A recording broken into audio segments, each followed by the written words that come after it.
Bueno, Moisés, creo que nosotros o el gobierno del presidente Bukele sí se ha caracterizado por algo, es que normalmente nosotros cuando hay alguna situación complicada nosotros siempre la salimos a decir, y cuando estamos bien también pues lo decimos, ¿no? El Salvador, digamos, en materia de contención de COVID-19, pues le está yendo muy bien, nuestra economía sigue abierta, es un momento distinto si nos comparamos con los países de Centroamérica, pero tampoco podemos negar que el mundo atraviesa también por una etapa sumamente difícil, no solo Latinoamérica. Para seguir conteniendo el COVID-19 tenemos que seguir apuntalando el gasto público, algo que para todos los ministerios de finanzas siempre es una complicación porque pues normalmente las emergencias pues siempre te exigen un poco más de sacrificio fiscal y evidentemente pues el apalancamiento de esos sacrificios fiscales hay que buscarlos con organismos multilaterales o combatiendo la evasión fiscal, pues que es nuestra tarea día a día. Pero en general, El Salvador, si bien es cierto, estamos en el contexto complicado de la economía mundial con problemas de inflación en las economías desarrolladas que evidentemente impactan en El Salvador, nosotros estamos tomando, creo, las medidas necesarias para la contención de esa crisis a través del incremento al salario mínimo. Otras medidas que hemos tomado es la entrega de paquetes alimentarios y también la entrega de subsidios a los pequeños y medianos empresarios con empleados de 1 a 100, que por cierto ayer se habilitó, Moisés, y es bueno que nuestros televidentes lo sepan, aquellos micro, pequeños y medianos empresarios con empleados hasta 100, de 1 a 100 empleados en sus empresas, ya pueden aplicar a el subsidio que está otorgando el Bandesal a través pues del Ministerio de Hacienda, que fue quien fondeó el fideicomiso para el incremento del salario mínimo, pero ya está disponible en la plataforma en Bandesal y pueden acceder desde este momento, desde el día de ayer, ya a su subsidio. ¿Este dinero? Son fondos propios, Moisés, son fondos propios del Fondo General de la Nación. Hay que recordar que el año pasado, a través del Fondo General de la Nación, nosotros fondeamos varias iniciativas del presidente, dentro de ellas la reactivación económica, ¿no? del fideicomiso FIREMPRESA. Entonces se fondeó a través de la colocación de títulos de corto plazo en el mercado nacional, que de hecho estamos en este momento ya en esa etapa de pues sustitución de esos mismos títulos. Y el año pasado hicimos una erogación, y lo interesante de esto, Moisés, es que nosotros, si bien es cierto, hemos fondeado todas estas iniciativas con fondos propios, nosotros no podemos obviar el apoyo que hemos tenido de los organismos multilaterales, entiéndase, Banco Mundial, BID, el mismo Fondo Monetario Internacional a través del RFI, nos otorgaron otros 389 millones de dólares para la contención de la emergencia por COVID-19. Entonces, toda esa parte que los mecanismos o los organismos multilaterales te apuntalan a través de sus operaciones, de alguna u otra forma te generan un espacio fiscal para que tú puedas realizar otras inversiones. Es decir, si bien es cierto, lo hemos fondeado desde la caja del Estado, desde los ingresos propios del Estado, lo que hay que reconocer también es el apoyo que hemos recibido de los organismos multilaterales. Seguimos teniendo la confianza del BESI, del Banco Centroamericano de Integración Económica, que ha sido un apoyo fundamental durante esta crisis, del Banco Interamericano de Desarrollo, el BID, del Banco Mundial, que también nos está ayudando, sobre todo ahora con operaciones para la primera infancia, más todas aquellas operaciones que pusieron a disposición durante la emergencia por COVID-19 y que de hecho nos acaban también de aprobar 50 millones que están siendo utilizados para el manejo de la pandemia. Entonces los organismos multilaterales siguen apoyando a El Salvador, mantienen la confianza internacional y también eso refleja pues los buenos resultados que hemos ido teniendo, porque si tus resultados no fueran a la par de las operaciones, pues pocas entidades podrán o pocos países podrán seguir teniendo la confianza de los organismos multilaterales si no estás mostrando los resultados. En el caso de El Salvador, hemos sido reconocidos incluso por la misma OMS. No, de hecho, ninguna calificadora de riesgo ha calificado a El Salvador como bono basura, en ningún momento. Ahora, yo quisiera explicar un poco sobre eso, Moisés. Nosotros, El Salvador trabaja con 3 calificadoras de riesgo: Standard & Poor's, Fitch Ratings y Moody's. Nosotros tenemos 2 categorías que se han mantenido a pesar de la crisis, la categoría de Standard & Poor's y la categoría de Fitch Ratings. Incluso Fitch Rating había cambiado su perspectiva de crecimiento para El Salvador para este año a inicios del primer trimestre de este año. Entonces, de verdad, nosotros tenemos 2 calificaciones que dicen que nosotros mantenemos nuestra categoría de riesgo a pesar de que perdimos 760 millones en ingresos fiscales del año pasado. ¿Por qué? Porque nuestras empresas estaban cerradas y no podían seguir operando porque el virus se propagaba en la medida que la gente caminaba o la gente se movía por la ciudad. Entonces teníamos que decretar cuarentenas. Muchos países se les fue degradando sistemáticamente todas las calificadoras de riesgo. Nosotros estamos en un momento en el que se ha especulado mucho sobre algunos riesgos que El Salvador atraviesa, pero incluso yo se los decía a la gente de las calificadoras, nosotros, a pesar de haber perdido 760 millones, hemos cumplido con todos nuestros compromisos internacionales.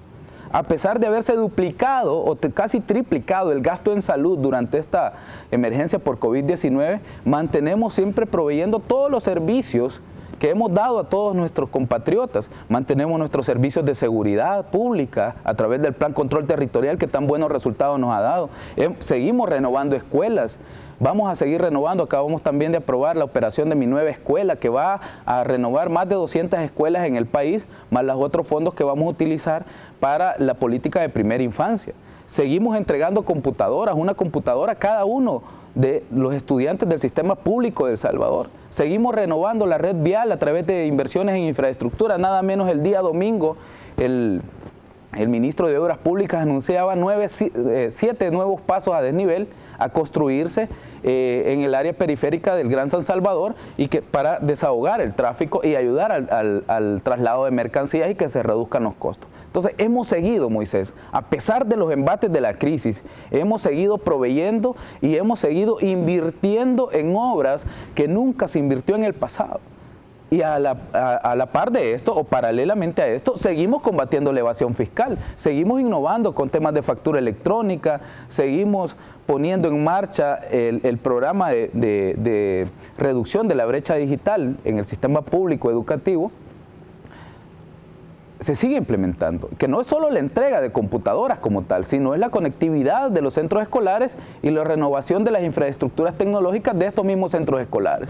Entonces, a Guatemala, a casi a todos los países, bueno, Guatemala, Brasil, México, han sufrido reducciones en sus perspectivas o en sus categorías crediticias, de riesgo crediticias. Entonces, la misma Alicia Bárcenas de la CEPAL anunciaba que incluso se debería pensar en otra lógica de las agencias calificadoras de riesgo, porque ella misma decía, las agencias calificadoras pareciera que no están entendiendo el contexto de la crisis. Nosotros entendemos, una cosa es el mercado internacional de valores, hay que asegurar el pago a los inversionistas, evidentemente hay que asegurarlo, pero otra cosa es también entender el contexto en el que están los países. Y eso creo que nos ha tomado a todos, la crisis de COVID-19 ha trastocado todas las planificaciones que nosotros teníamos. Nosotros, hoy por hoy, quisiéramos volver ya a la regla fiscal, por ejemplo, a la ley de responsabilidad fiscal. Pero si yo entro a la ley de responsabilidad fiscal nuevamente, a medirme por parámetros meramente fiscales, con indicadores de ahorro en el balance primario o de déficit fiscal final, sería un golpe. Lo que pasa es que tengo que seguir comprando vacunas. Entonces yo tendría que amarrarme a tener cierto nivel de gasto y si las vacunas, por ejemplo, ahora mismo se está hablando que probablemente sea necesario un tercer refuerzo en muchos países. Entonces el mercado de vacunas o la adquisición de vacunas ha sido sumamente complicada, Moisés, en el contexto de la crisis. Entonces, volver a algunos parámetros o pensar que estamos en una situación normal, donde las economías o donde las finanzas públicas de los países pueden tratarse o pueden planificarse como se planifican en condiciones normales, creo que es no entender también el contexto en el que está el mundo. Moody's hizo un cambio en su categoría de riesgo, que es una de las facultades que tienen todas las agencias calificadoras de riesgo. Yo comparto digamos, soy muy crítico tanto de mi trabajo como el de también de otras instituciones, pero también muy respetuoso también en sus actuaciones como tal. Se va a mantener, de hecho acabamos de anunciar el día de ayer, Moisés, el presidente del Banco Central de Reserva acaba de anunciar un crecimiento del 9%, del 9%. Se ha incrementado la inscripción de nuevas empresas, esto es interesante, Moisés, se ha incrementado la inscripción de nuevas empresas, se ha incrementado en un 62% respecto del año 2020. Cualquiera puede decir, bueno, es un año de crisis, comparémonos con 2019, hemos incrementado un 38% respecto del año 2019. La recaudación fiscal en impuestos sobre la renta fue mayor en un 32% que el año pasado y mayor en un 15, en cerca de un 12% que el año 2019. Entonces, todos nuestros indicadores, las exportaciones han incrementado más de un 48% en el primer semestre del año, así lo indicaba el Banco Central de Reserva en su conferencia pasada, no la del día de ayer, sino en la conferencia anterior a la del día de ayer, indicaba que durante el primer semestre la economía salvadoreña incrementó las exportaciones en cerca de un 49%, algo histórico. El mes de marzo era el mes con más exportaciones en toda la historia de El Salvador y julio acaba de sustituir al mes de marzo como el mes con más exportaciones en la historia de El Salvador. Y tenemos en ese mismo mes la mayor inscripción de nuevas empresas en el país. Eso te indica, Moisés, no solo a nivel de los indicadores de crecimiento macro, ¿no? Estos son indicadores más, digamos, más del día a día o de la actividad real de la economía que te están diciendo que vamos mejorando, que vamos no solo recuperándonos de las crisis. Al 30 de junio ya habíamos recuperado la totalidad de los cerca de 60,000 o 65,000 empleos que perdimos durante la crisis por COVID-19, ya se habían recuperado al 30 de junio. Entonces, y ahora mismo estamos superando nuestras propias expectativas en cuanto a crecimiento. Te lo digo, yo pensé que en algún momento la recaudación tributaria se podía ver afectada porque no estaba... el sistema normalmente no, y todavía no sabes, o sea, no sabías cómo te iba a llegar la crisis, si tenías que cerrar, si podías seguir abierto, si los países a tu alrededor iban a estar en otro contexto. De verdad, nosotros en el caso de Guatemala, nosotros lamentamos mucho la situación en la que se encuentra el hermano país, pero también estamos vigilantes porque tenemos que proteger a nuestra población, ¿no? Hoy por hoy el sistema de salud guatemalteco está colapsado, su ritmo de vacunación todavía es sumamente lento. En El Salvador, gracias a Dios, tenemos esa bondad. Nosotros no nos alegramos del mal del vecino, pero a los países centroamericanos en los últimos días, pues Costa Rica, Honduras, no se diga, Guatemala, han sido países que la han estado pasando en una situación bastante penosa o bastante mala o compleja, como tú le quieras llamar, pero en El Salvador seguimos abiertos por completo, Moisés. Entonces creemos que hay que mantener ese ritmo, hay que seguir tratando de crecer, hay que seguir apuntalando la economía. Buena parte de los resultados que nosotros estamos teniendo en este momento es por las decisiones que tomó el presidente en el último trimestre del año pasado, cuando fuimos a fondear Firempresa para que todas las empresas volvieran a operar, que pudieran optar al subsidio para pago de medias planillas y también pudieran optar a financiamiento a muy bajo costo para poder reactivarse o para poder tener capital neto de trabajo y poder volver a operar. Esos son los resultados. Así que con el nivel de crecimiento que hemos anunciado, con el nivel de recaudación tributaria que estamos teniendo, con el nivel de actividad comercial que nos lo indica las empresas o las nuevas empresas inscritas en el registro, en el Centro Nacional de Registros, eso nos dice que vamos por buen camino y que la perspectiva de El Salvador es positiva en cuanto al crecimiento y desarrollo económico. Así que esperamos que las agencias, cuando les toque hacer su evaluación, pues tengan la misma perspectiva. Ahora, ellos son un ente independiente y valoran muchísimas situaciones, muchos contextos mundiales, porque no solo, hay que recordar que El Salvador no solo se puede calificar por cómo está su economía en sí, sino por cómo está el contexto mundial. ¿Por qué? Porque durante la crisis del COVID se han cerrado incluso muchas fuentes de financiamiento para los países que teníamos anteriormente y a la vez se ha contemplado la caída de los ingresos tributarios en los meses más difíciles. Así que pues es un escenario todavía bastante incierto, Moisés, pero como tomadores de decisiones y como responsables nos toca pues dar lo mejor que nosotros podemos de nuestro trabajo y estar siempre frente a las situaciones que nos toque sortear y darle la cara al pueblo salvadoreño y decirle, aquí está el gobierno de la República, esto es lo que estamos haciendo, estamos poniendo a disposición esto. Cuando vino la crisis por la inflación, por ejemplo, nosotros tomamos una decisión rápida junto al presidente Bukele como equipo de gobierno y fuimos a implementar el incremento del salario mínimo, la entrega de paquetes alimentarios y también el apuntalamiento financiero para las empresas de 1 hasta 100 empleados. Entonces, ese tipo de cosas son las que nosotros debemos hacer en contexto de crisis. ¿Son situaciones que nosotros quisiéramos tomar? No quisiéramos. Nosotros no quisiéramos que hubiera efectos inflacionarios por las economías desarrolladas en El Salvador. Pero responsablemente estamos yendo a fondear y darle a las empresas cerca de 100 millones para que por lo menos durante un año, durante pasa la crisis, ellos ya puedan estabilizarse. Entonces ya cuando ellos lleguen a la vuelta de un año, ya tengan la capacidad y los efectos de la crisis por inflación provocada por las economías desarrolladas sea mucho menor y ellos ya puedan estar estables en sus empresas. ¿Hay algún... Bueno, que vean los casos de los demás países centroamericanos, países como Costa Rica, que normalmente siempre crecían a un ritmo mucho mayor que nosotros. Guatemala, que es una economía de 17 millones de personas, muchísimo más grande que la nuestra. Panamá, con un mercado financiero sumamente desarrollado. Panamá es el único que va a crecer por encima de nosotros, que en teoría va a crecer un 12%. Las demás economías siguen estancadas en la crisis. ¿Qué es lo que nos ha hecho? ¿Costa Rica va a crecer menos? Costa Rica va a crecer mucho menos que nosotros. Costa Rica va a crecer menos que nosotros.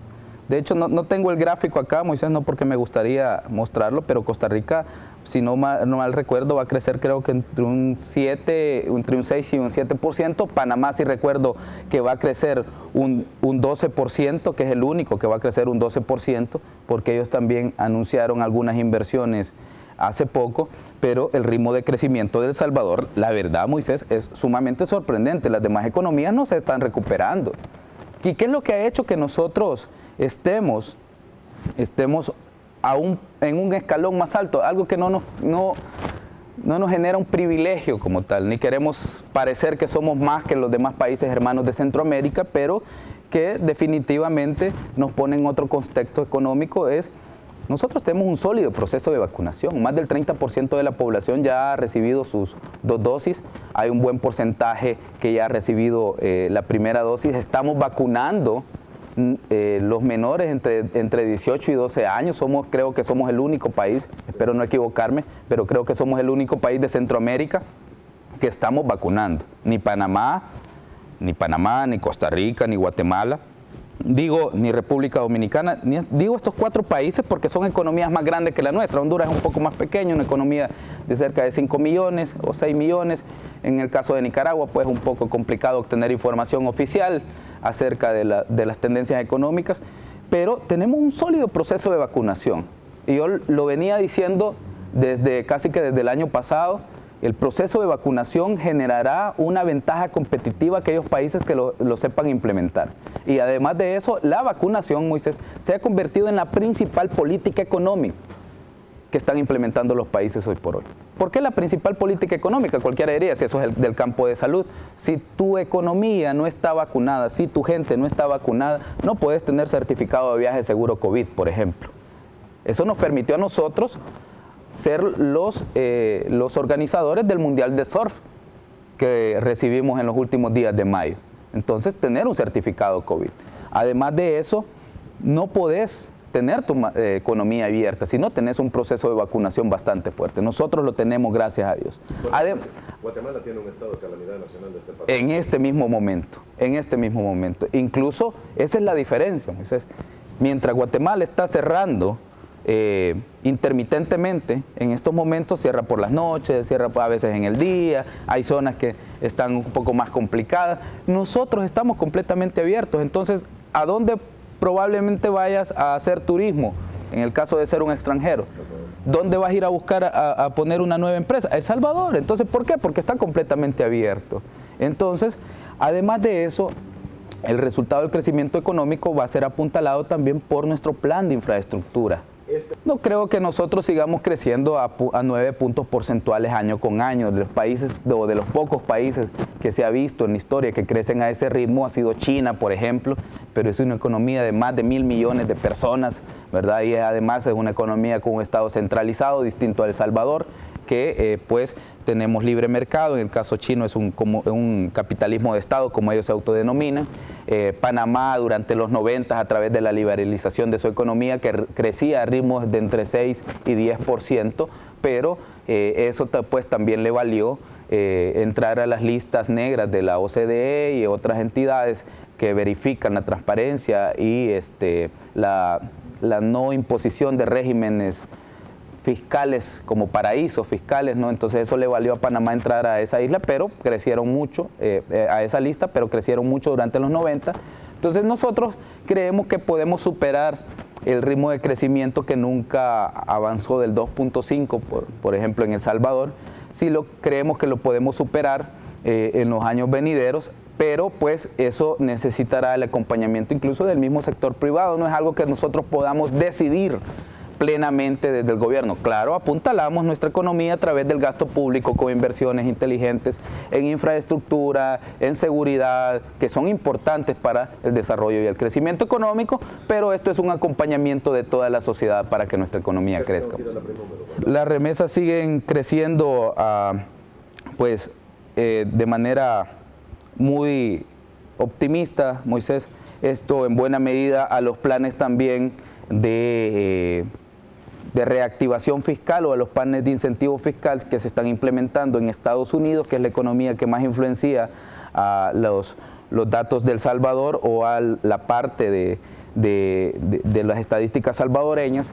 Así que esperamos que se mantenga en ese ritmo. Nos genera también un nivel de consumo que se ve reflejado también en la recaudación, porque con el dinero que nuestros compatriotas mandan a sus familiares, ellos pues pueden comprar algunos productos o insumos en los comercios salvadoreños, y eso al final también nos genera un IVA que está reflejado en la recaudación de impuestos. Oh, Moisés, cada quien puede especular como quiera, pero cuando alguien especule, creo que es importante que le diga a la población: yo lo creo, o yo digo, porque ellos no son estas voces que siempre salen con estas distorsiones, no son parte del Ministerio de Hacienda. Entonces no entiendo de dónde sacan esas ideas. Nosotros no vamos a tomar fondos de los trabajadores salvadoreños. No vamos a tomar, así de categórico, como dice, no vamos a tomar fondos de los trabajadores salvadoreños por una simple razón. Los fondos de pensiones le pertenecen a los trabajadores salvadoreños, así que es a ellos a quien se les otorgará. Claro, habla una reforma integral al sistema de pensiones. El presidente Bukele lo ha anunciado desde su campaña presidencial. Incluso en la UES, yo recuerdo en un evento que el presidente tenía, yo lo acompañaba ese día en la Universidad de El Salvador, cuando él hizo el anuncio de la reforma de pensiones y dijo: El Salvador necesita una reforma integral de pensiones que tenga como pilares, primero, al trabajador, porque es a quien se le debe los fondos de ahorros de pensiones. Segundo, al Estado salvadoreño, darle sostenibilidad también, que el Estado salvadoreño pueda realmente pagar esas pensiones, y creemos que sí se puede. Tercero, los administradores de fondos de pensiones. Y cuando hablamos de los administradores de fondos de pensiones, hablamos de entes públicos y privados. Hablamos del INPED, hablamos del IS, que también administra fondos de pensiones, y también de los privados. Entonces, nosotros estamos preparando esa reforma. Cuando ya se tenga lista, se va a presentar a los actores competentes. Será la Asamblea Legislativa quien conforme una comisión, tendrá que escuchar, atendiendo el principio de discusión parlamentaria, tendrá que escuchar a todos los actores que están involucrados, incluido, yo siempre lo he dicho, desde las posiciones más radicales hasta las posiciones más liberales o progresistas, como tú los quieras ver, pero tendrás que escuchar a movimientos como el movimiento No Más AFP, tendrás que escuchar a los actuales actores privados también para ver qué es lo que opinan. Entonces, y de eso tendrás los insumos necesarios para generar una reforma integral que, como dije, atienda a estos tres principios. El cotizante en primer lugar, el Estado salvadoreño en segundo, y un lejano y tercer lugar a los administradores de fondos de pensiones. Cuando usted me dice no, estamos hablando, estamos revisando, como te dije, estamos hablando, incluso te dije, tenemos que escuchar a gente como el del movimiento No Más AFP, No Más AFP. pero nosotros no estamos en este momento preparando una reforma para nacionalizar pensiones, no. Estamos haciendo una reforma para darle sostenibilidad y tener pensiones dignas y justas, porque lo que es innegable, Moisés, no se puede vivir con es que hoy por hoy la pensión no alcanza para vivir, incluso con el incremento que hicimos a la pensión mínima. Yo veo a economistas como Julio Evalén Martínez que sigue repitiendo que la pensión mínima de El Salvador es de 207, y no. La pensión mínima se incrementó el año pasado, si tú lo recuerdas, y se hizo llegar alrededor de 300, que esa fue nosotros lo apuntalamos con un gasto de alrededor de 125 millones que se concretaron al final en la aprobación del presupuesto general de la Nación en los últimos días del año pasado. Entonces nosotros hemos hecho incremento a las pensiones mínimas y pues se ha constatado que a cada uno de los cotizantes se les otorga ese incremento. Entonces, pero aún así, Moisés, aún así no se puede vivir con la pensión que actualmente se tiene. Entonces tenemos que ir a hacer una reforma integral. Como te digo, nosotros como gobierno, cada vez que hay una situación que hay que darle solución, nosotros no lo ocultamos, nosotros salimos a decirlo. Y salimos a decir, probablemente nuestra solución vaya por este y este rumbo. Entonces creo que la población hoy por hoy tiene a un gobierno en el que puede confiar, que sabe que no vamos a afectar a la población, es a quien nos debemos, es quien eligió al presidente y es para quienes gobierna el presidente. ¿El nivel de deuda del país, cómo es? Nosotros cerramos el año pasado con un nivel de 87.6 de deuda. Este año, el primer trimestre, cerramos con 82.6 respecto al PIB. Y tú te preguntarás cómo es que cerramos con un porcentaje mayor el año pasado y ahora nuestro porcentaje es menor en el primer trimestre del año. Pues simplemente nuestro PIB está creciendo, Moisés. Entonces, y creo que en años anteriores el problema de los gobiernos es que, o de algunos gobernantes, no de los gobiernos en sí, de algunos gobernantes, es que no entienden que para que tu Producto Interno Bruto crezca, para reducir tu nivel de deuda, tú tenés que invertir inteligentemente. No podés hacer crecer una economía sin sacar recursos, es imposible. Si tú querés resultados distintos, tenés que inyectar recursos a la economía de manera inteligente, evidentemente. La misma CEPAL, el Fondo Monetario Internacional han sugerido a los países que para salir de la crisis de COVID-19 tiene que inyectar recursos preferentemente en infraestructura que esté relacionada a educación, salud, que son los dos grandes rubros en los que los organismos internacionales están diciendo es necesario que inviertan e inviertan por favor en infraestructura, que son o también reducción de las brechas digitales. Eso les va a generar ventajas competitivas como país en el futuro y además van a poder reactivar y generar empleo en el cortísimo plazo. Eso es lo que El Salvador está haciendo en este momento. Y además de eso, Moisés, en El Salvador tenemos un problema muy particular que es la seguridad. Entonces nuestras tres grandes áreas de inversión en el presupuesto general del 2021 han sido educación en primer lugar, salud en segundo y seguridad en tercero. Entonces eso acumula más del 43% del presupuesto general de la nación. Por primera vez El Salvador tiene una inversión en educación del 5% respecto a su PIB.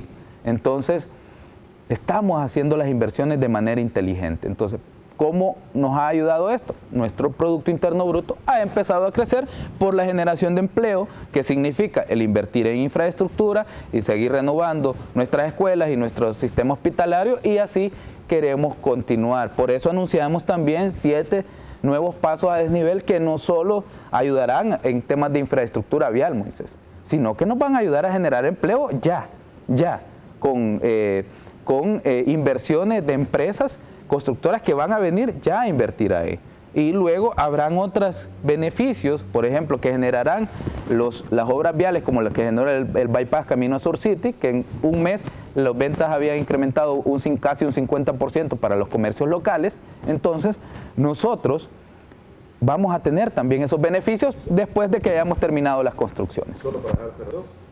87.6 y este año lo empezamos a reducir a 82.6 en el primer trimestre. Esperamos que al final del año pues ese índice de deuda se mantenga mucho más bajo y poder seguir reduciendo el único gobierno, Moisés, que se ha comprometido con la sanidad de las finanzas públicas en El Salvador ha sido el del presidente Bukele. ¿Cuánto ha crecido el PIB?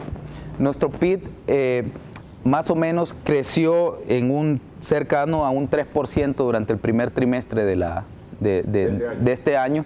Entonces eso hizo pues que nuestras proyecciones fueran más allá de lo que habíamos pretendido que a esa fecha pues hubiera crecido el PIB. Lo otro es que hemos hecho una programación de los desembolsos de la deuda que sea adecuado y de acuerdo a cómo van avanzando algunas obras de infraestructura también. Entonces estamos haciendo una planificación adecuada porque tenés que recordar, Moisés, y también todos nuestros televidentes deben recordar que la deuda externa no se contabiliza de acuerdo a los créditos que tú vas aprobando. Se va contabilizando de acuerdo en la medida en que se van desembolsando los créditos. Entonces, a mí me sorprendía que dice algunos, miren, están aprobando más deuda, se están endeudando el país. Y yo digo, operaciones con 25 años plazo, 5 años de gracia, tasa de interés del 1.5%, por ejemplo, para mi nueva escuela. No alcanza ni la tasa de inflación general. Ellos no van a recuperar ni la inflación, entonces nosotros solo tendríamos que pagar el muy capital. Y además de eso, Moisés, son proyectos que se van a desarrollar en los próximos de 3 a 5 años. Hay una variedad, ahí hay varios plazos para diferentes proyectos, pero que se desarrollarán en procesos que van de 3 a 5 años. No es que nos lo vamos a gastar ya. O sea, lo vamos a ir invirtiendo entre 3 y 5 años como mínimo en la vida del proyecto y después ya nos han dado 5 años de gracia. ¿Para qué? Para que los efectos o las inversiones que nosotros hagamos en los primeros años, en el año 5, ya tengan algún resultado.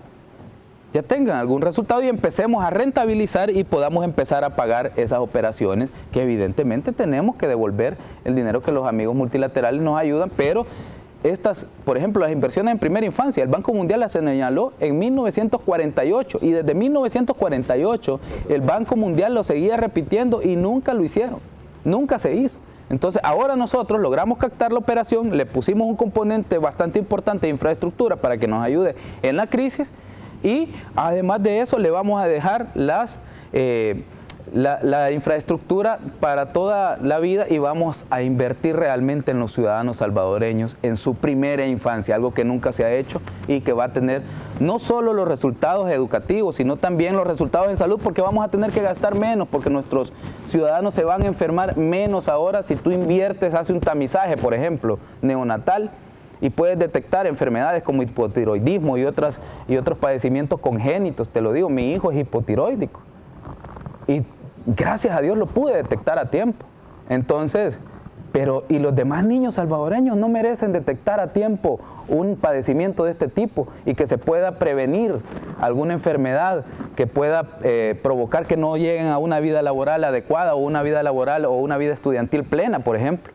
Entonces, claro que se lo merecen. Entonces debemos invertir en nuestros ciudadanos para que durante su primera infancia se preparen lo necesario y cuando lleguen a ser adultos, sean adultos plenos que puedan contribuir a la sociedad a través de su profesión, a través del pago de sus propios impuestos. Entonces lo vamos a rentabilizar muchísimo, Moisés. Y El Salvador, primero Dios, en los próximos 10 años estaremos viendo los resultados de la inversión que nosotros estamos realizando en materia de educación y salud durante la primera infancia. Nosotros continuamos con nuestras conversaciones con el Fondo Monetario Internacional. El portavoz del Fondo Monetario, Jerry Rice, lo ha dicho en reiteradas ocasiones. Estamos poniéndonos de acuerdo. Son acuerdos complejos, Moisés, acuerdos que tienen un impacto en la vida de la sociedad salvadoreña, pues que debemos ser cuidadosos. No estamos decidiendo sobre nuestras propias vidas como tal, sino estamos decidiendo sobre la población y por eso hay que tomar las mejores decisiones. Nosotros hemos sido transparentes, salí a anunciar a inicios de marzo que empezábamos esas conversaciones, pero pues también lo mismo ha pasado con los acuerdos en otros países, pues son procesos largos de negociación. Incluso Costa Rica no ha terminado de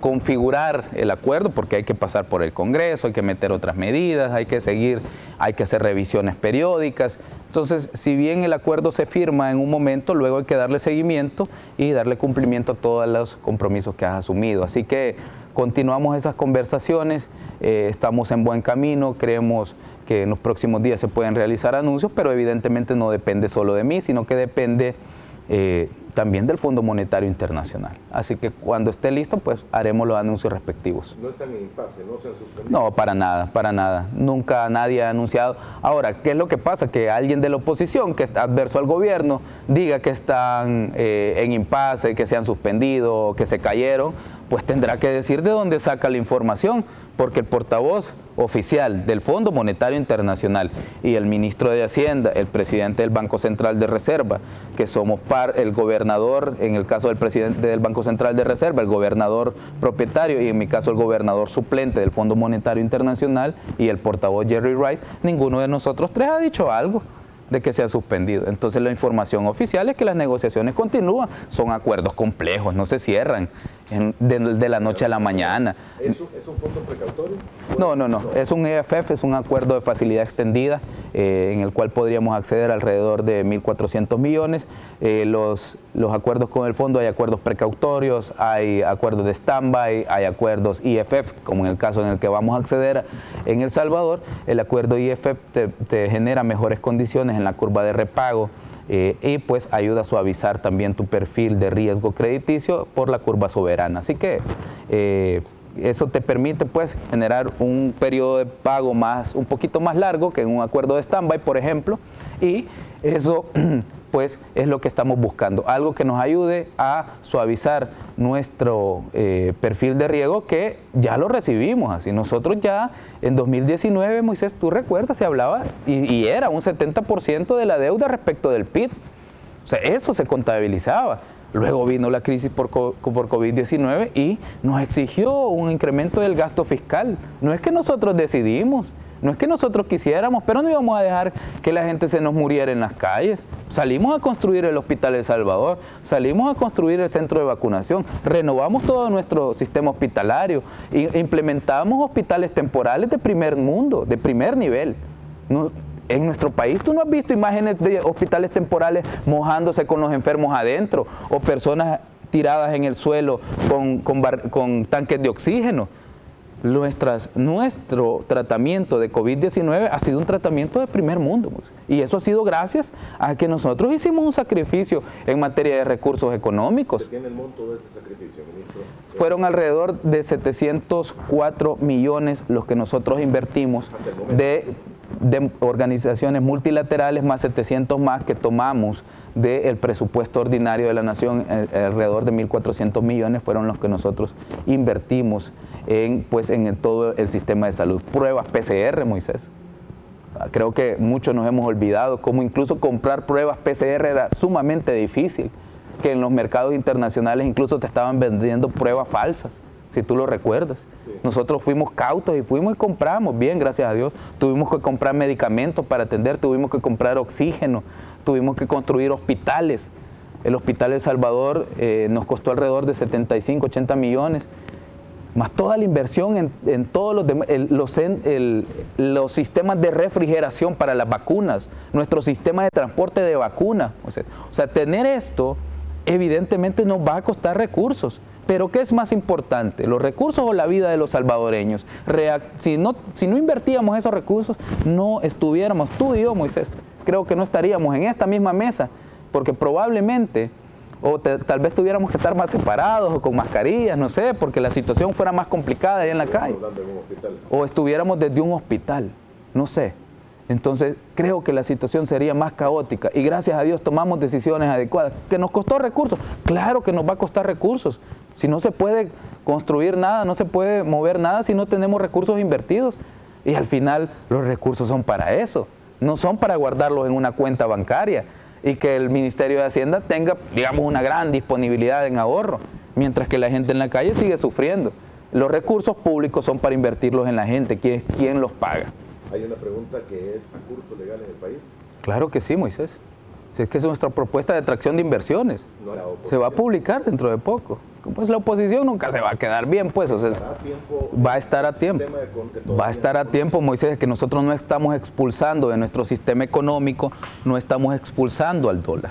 El dólar sigue siendo la principal moneda de referencia en El Salvador y va a ser la moneda en la que las empresas, el gobierno y todos vamos a mantener nuestra contabilidad y en la cual la mayoría se van a realizar los pagos. Yo escuchaba a algunos que decían, ¿se van a pagar los salarios en Bitcoin? No, los salarios se van a pagar en dólares estadounidenses. Ahora, ¿qué es lo que pasa? Hay un fenómeno de economía digital. China, por ejemplo, está emitiendo su criptoyuan o está preparándose para emitir su criptoyuan. La Fed y los organismos de Estados Unidos están diciendo que están evaluando la emisión de un criptodólar. En el caso de El Salvador no tenemos la capacidad de emisión de moneda. Entonces nos hemos pegado en moneda nacional, en moneda fiat, nos hemos pegado al dólar americano.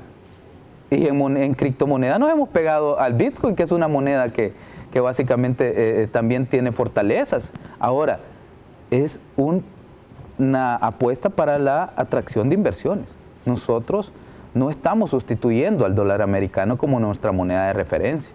Así que, claro, aquellas personas que tengan cripto ahora van a tener la facilidad de hacer una conversión en dólares. Y tú vas a poder recibir dólares siempre, Moisés, siempre. Como te dije, creo que en una entrevista anterior yo te decía, en tu caso vas a tener una wallet con 2 botones y yo voy a tener otra wallet con 2 botones para pagarte.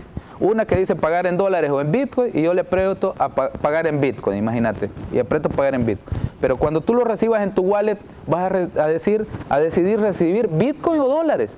Y si tú quieres, vas a recibir siempre dólares. No importa que alguien te pague en Bitcoin. ¿Por qué? Porque la aplicación y la caja de convertibilidad te asegurará que tú puedas recibir dólares en tiempo real con la operación. ¿La van a tener ustedes? La va a tener el Banco de Desarrollo de El Salvador, como el presidente, un fideicomiso de 150 millones, lo va a fondear el Ministerio de Hacienda con recursos del Fondo General de la Nación, así como pagamos las comisiones que hay que pagar a la Fed o a cualquier organismo en Estados Unidos que se encarga de la emisión de moneda, así como pagamos el valor de la impresión de cada dólar, porque eso tiene un costo, cada dólar tiene un costo que lo paga el Banco Central de Reserva. El Banco Central de Reserva también paga algunos fees por mantener reservas, por mantener operaciones, por tener sus propios reservas, tiene que comprar euros de vez en cuando para tener una combinación de monedas en reserva. Entonces, todo ese tipo de operaciones tienen un costo y ya lo asume el Estado salvadoreño. Entonces, la emisión o la puesta en marcha de esta nueva moneda, también tendremos que asumir los costos como Estado. Es que no van a pasar todas las operaciones por Bitcoin. O sea, si pretendemos que de la noche a la mañana esto se... No, o sea, Moisés, esta es una apuesta para el futuro. Esto es una apuesta para el futuro y así lo están haciendo todos los países. De verdad, el tema de la economía digital para algunos es complejo, pero tendremos que irnos adaptando, así como nos tuvimos que ir adaptando al uso de smartphones, como nos adaptamos al uso de iPads, con tecnologías nuevas. Si escucháramos a todos aquellos que dicen quedémonos como estamos, las sociedades nunca avanzarían, no estaría. Ahora mismo, Moisés, el televidente que nos está viendo desde su casa, si en los 60 se hubiera escuchado a aquellos que decían que la televisión era una caja del demonio, que así lo decían, ¿te acuerdas? Que había mucha competencia entre la radio y la televisión en ese momento, ¿no? Entonces aquellos que eran más adeptos a la radio decían, no, esa caja del demonio, y decían, no, esa es tecnología del diablo y no sé qué, ¿no? Eran adversos, pero ahora mismo los televidentes en su casa nos están viendo a través de esa tecnología que se rechazó durante los 60.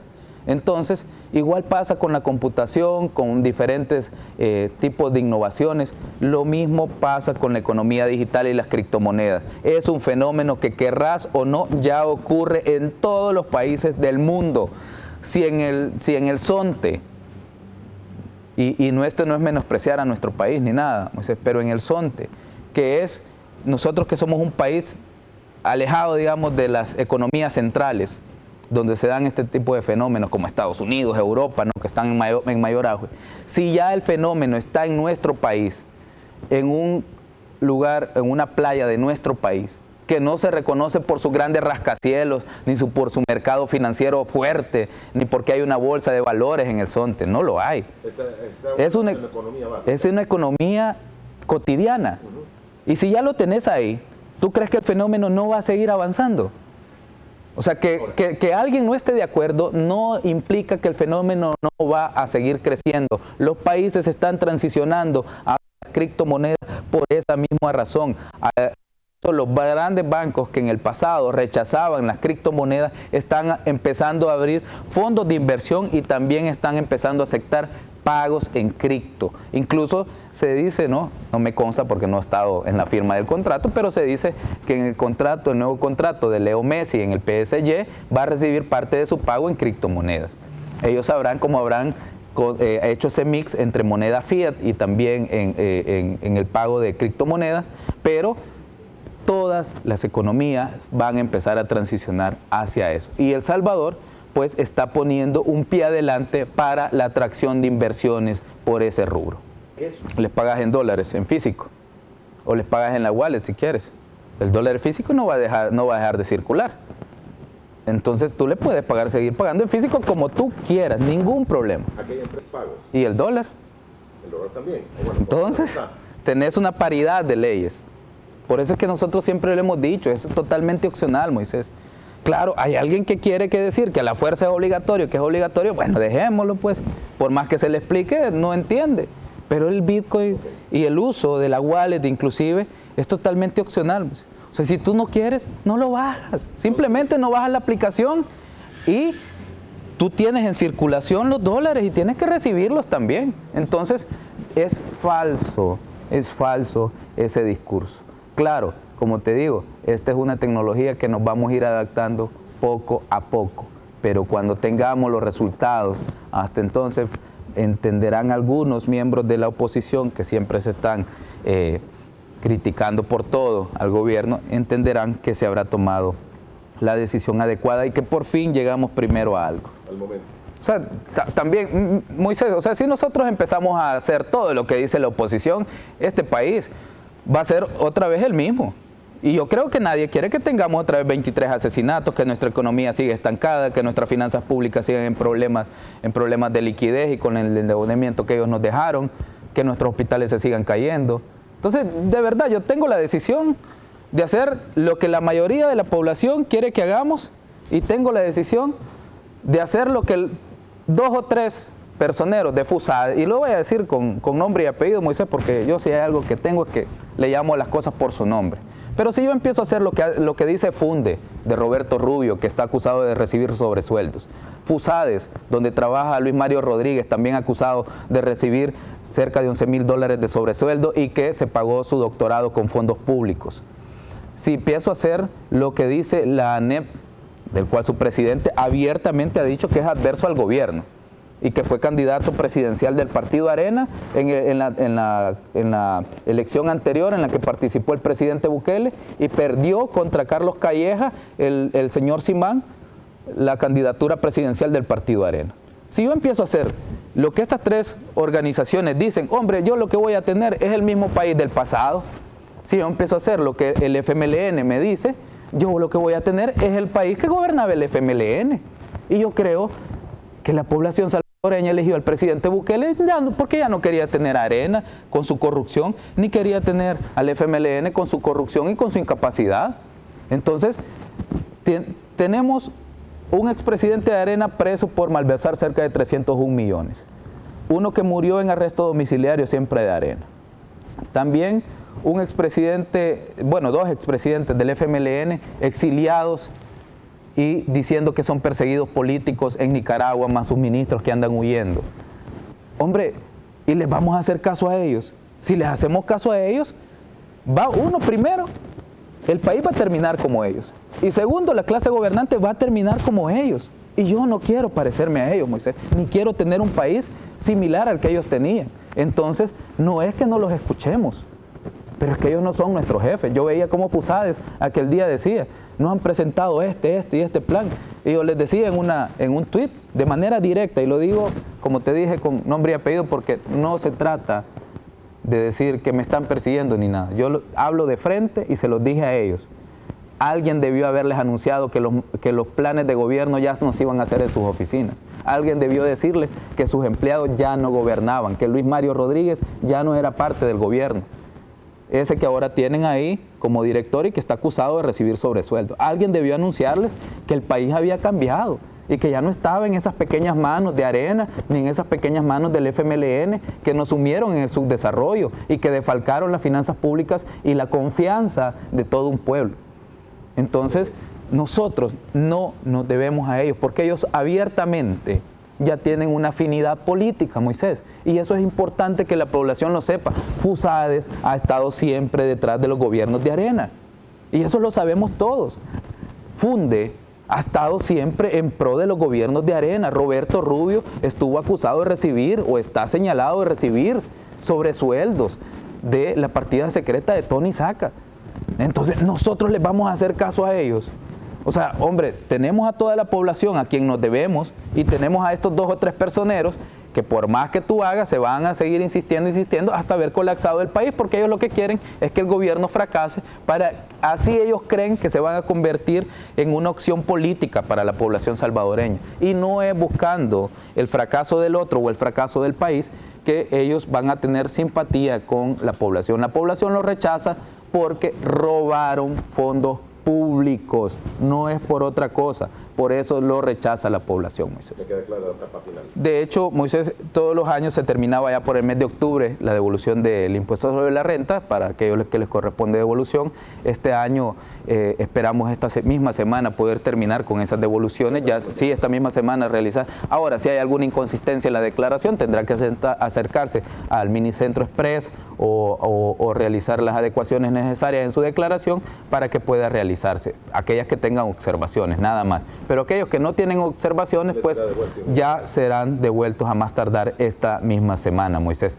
Dentro de todo, quiero hacerle la invitación también a nuestros amigos que estén pendientes el día jueves, el jueves de evasores. Vamos a cambiar un poco la rutina y vamos a ir a la Corte Suprema de Justicia este mismo jueves y vamos a realizar también un procedimiento, digamos, con la Corte Suprema de Justicia para ir a recuperar los 280 millones que a iniciativa del diputado Parker se dejaron sin efectos de las auditorías 2014 y 2015 del decreto 127. Así que el día jueves empezamos las acciones para recuperar esos 280 millones que nos robaron a través del decreto 127 a iniciativa del diputado Rodolfo Parker y que contó con todos los votos del Partido Arena para lograr los 44 votos que obtuvo ese decreto.